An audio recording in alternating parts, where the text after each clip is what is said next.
Muling nanumbalik ang malagim na kasaysayan matapos ungkatin ni Vice President Sara Duterte ang pagpatay kay Benigno Ninoy Aquino at isinisi niya ito sa mga Marcos.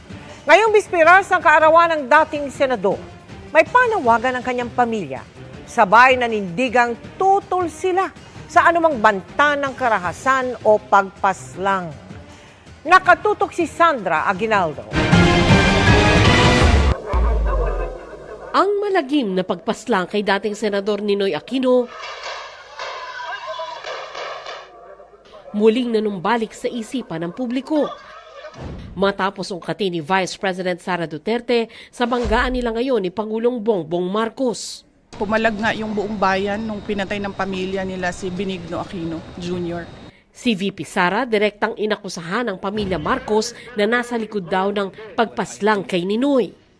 Kasaysayan raw ang kanyang patunay ng kakayahan ng pamilya Marcos kaya nababahala siya sa kanyang seguridad. The playbook, remember, they are known for political persecution. They suppress and oppress opposition. And then somebody was assassinated on the airport tarmac.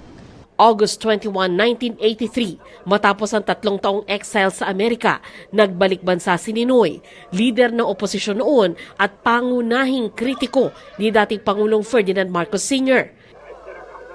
Pero pagkababa ng eroplano, binaril ito at pinaslang sa tarmac ng Noy Manila International Airport.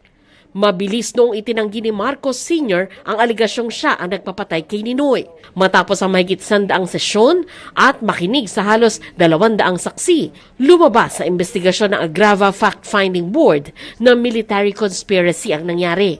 Sangkot daw sa pagpatay sina nooy AFP Chief Fabian Ver na pinsan ni Marcos Sr., Brigadier General Luther Custodio at Major General Prospero Olivas at iba pa. Kinasuhan sila noon sa Sandigan Bayan ngunit inakwit noong 1985.